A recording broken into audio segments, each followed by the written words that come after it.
Halo Sobat Leo, salam kenal dan selamat datang di channel Leo Solution.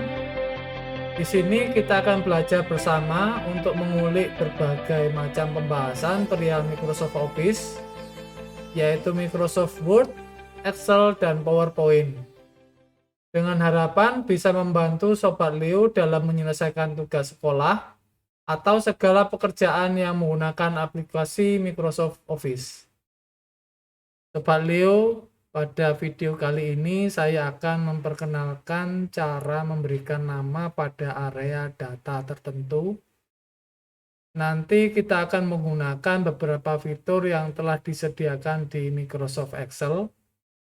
Fitur itu ada di menu formula, antara lain Define Name, Create from Selection, dan Name Manager. Sebelumnya, kita kembali dulu pada teori dasar di layar lembar kerja. Setiap sel atau area, di sebelah kiri pada formula bar, ada sebuah kotak yang menunjukkan nama area yang terpilih. Misalnya kursor panah saya letakkan di sel ini. Pada name box akan tertera C16, artinya sel tersebut posisinya berada di kolom C dan baris ke-16. Oke, dari sini kita beranjak ke tabel berikut. Saya sudah menyiapkan beberapa angka penjualan HP dalam setahun.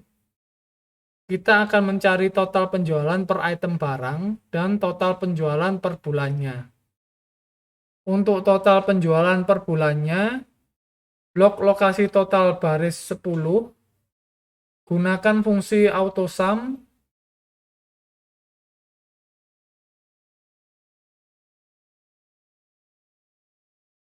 Dan cara yang sama untuk penjualan per item, blok kolom O3 sampai dengan O9, dan klik AutoSum. Anda bisa lihat hasil total penjualannya. Sudah selesai? Tentu saja tidak, Sobat Leo. Pada row 14 dan kolom key, terdapat struktur formula sum-nya dari total penjualan. Nanti akan kita bandingkan strukturnya saat kita menggunakan fitur-fitur baru yang akan kita pelajari kali ini. Berikutnya saya tunjukkan kepada Sobat Leo cara sistematis yang bisa Anda gunakan, yaitu kita akan memberikan nama pada area data Anda. Fitur yang pertama, kita gunakan name box yang saya sebutkan di awal tadi. Sobat Leo blok dulu area pilihannya. Contoh penjualan Januari, saya blok dari C3 ke C9. Lalu pada name box, ganti nama tertera menjadi Januari, atau saya singkat saja Jan. Ketik Jan, lalu tekan tombol Enter. Jika saya letakkan kursor di area lain, lalu saya lihat name box, pilih tanda panah, di situ ada nama Jan, lalu pilih. Sobat Leo bisa lihat area yang tersorot merupakan area penjualan di bulan Januari. Ini cara yang pertama. Cara yang kedua, gunakan fitur yang ada di menu formula. Lalu pilih Define Name. Pada kotak Name, ketikkan nama bulannya atau terserah nama yang akan Anda tentukan. Kita pakai nama Feb untuk contoh kedua. Berikutnya ke Scope. Maksud dari Scope adalah penamaan yang akan kita buat ini akan berlaku di mana? Di seluruh kertas kerja Anda, atau Anda bisa pilih hanya berlaku di sheet tertentu. Di sini ada pilihan Workbook dan Sheet Table 1. Saya pakai Workbook, dan untuk komen dikosongkan saja. Lalu Refer to adalah area yang akan kita pilih. Jika sudah, kembali klik panah dan klik OK. Jika kita lihat ke name box cell, yang tertera di dalam name box akan sama seperti kondisi cara pertama tadi. Di awal tadi saya menyebutkan name manager. Ini merupakan daftar nama dari setiap pernamaan area yang telah kita buat. Sobat Leo bisa lihat di menu formula, lalu pilih name manager. Kita lihat di sini sudah ada nama Jan. Jika kita klik kotak refer to, Anda lihat area dari penjualan Januari. Misal Anda ingin merubah areanya atau menghapusnya, semua bisa dilakukan di name manager.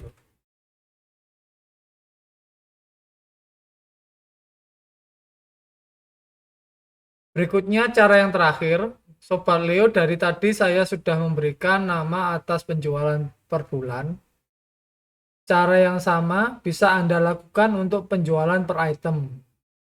Namun kali ini saya akan blok seluruh tabel dari B2 sampai dengan N9, lalu ke menu formula, pilih Create from Selection, centang top row, dan left column. Ini artinya Excel akan mengambil judul dari nama bulan dan nama barang atau item dari kolom yang ada di sebelah kiri. Lalu klik OK. Coba kita cek ke name manager.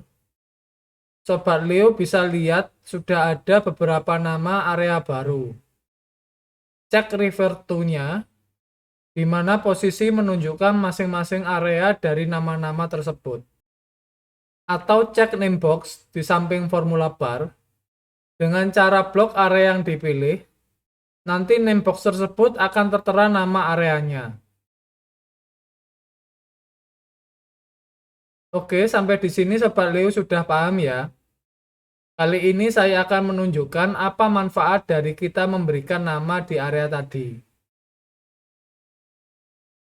Baik, kita kembali pada contoh sum.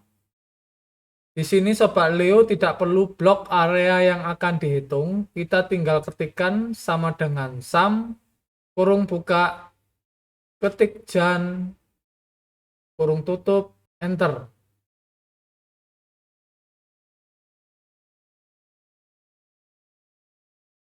Dan contoh penjualan lain, semisal total penjualan Samsung, Sobat Leo ketik sama dengan sum, kurung buka, Samsung, kurung tutup, lalu enter.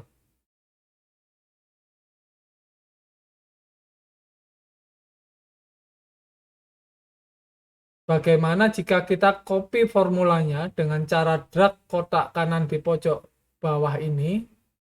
Hasilnya tidak akan menunjukkan kondisi yang semestinya, karena secara formula hanya akan menjumlahkan nama area yang telah ditentukan. Bagaimana cara formulanya bisa berlaku dinamis? Sobat Leo perlu membuat satu define name. Ini adalah nama aturan baru yang akan kita pakai nanti.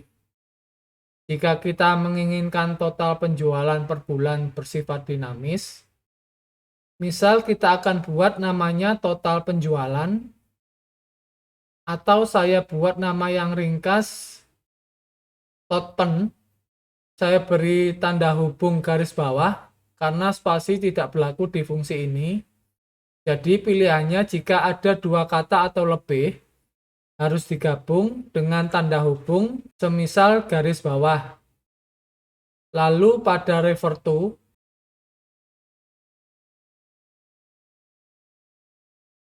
saya buat formula sama dengan sum, kurung buka, blok area, hilangkan tanda absolutnya dengan tekan F4 4 kali. Maksudnya kita akan menghilangkan tanda dolar agar formulanya dinamis. Lalu tutup kurung, jika sudah lengkap klik OK. Kita akan memasukkan formulanya. Sobat Leo tidak perlu mengetikkan lagi sama dengan sum, namun kita hanya ketikkan sama dengan totpen lalu enter. Kita coba drag formulanya. Nah, Sobat Leo, formulanya berfungsi.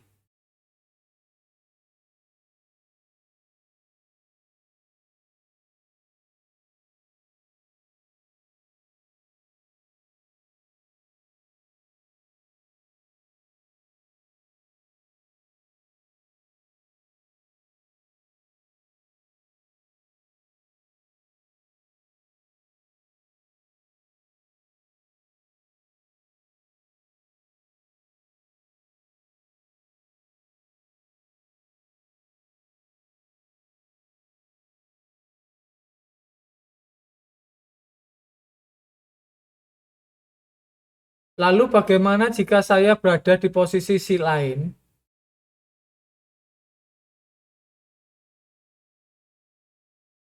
Coba jika kita ingin mengetahui nilai item Apple di bulan Agustus,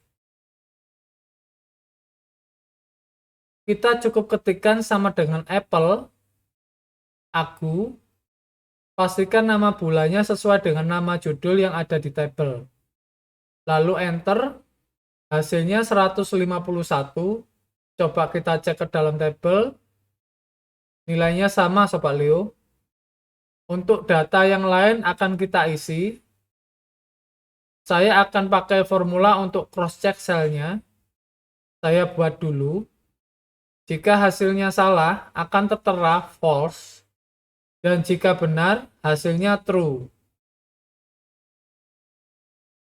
Maksud saya adalah apabila kita mengerjakan formula di kertas kerja lain, meskipun berbeda kertas kerja, penamaan area Januari, Februari, dan seterusnya tadi, dengan syarat nama yang kita ketik di sheet kedua ini tetap sama, maka formula yang kita pakai akan tetap berfungsi.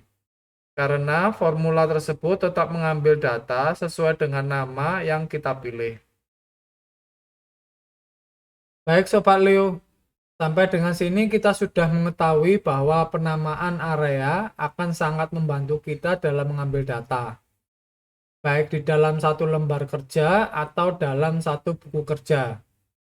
Tinggal Anda atur penamaannya secara sistematis. Jika sudah hafal atau Anda catat nama-nama area data Anda, Sobat Leo tidak perlu bolak-balik buka lembar kerja yang lain. Akan sangat merepotkan dan memakan waktu yang sangat lama untuk melakukannya. Cukup ketikkan nama areanya, dan Anda bisa menghemat waktu dalam menyelesaikan pekerjaan Anda. Oke Sobat Leo, terima kasih sudah mengikuti tutorialnya. Semoga bermanfaat. Jangan lupa like dan share kepada teman-teman Anda untuk mendukung berkembangnya channel saya. Dan bagi teman-teman yang baru pertama kali melihat video saya, klik subscribe dan kita akan bertemu kembali di tutorial selanjutnya. Sampai jumpa, salam Sobat Leo.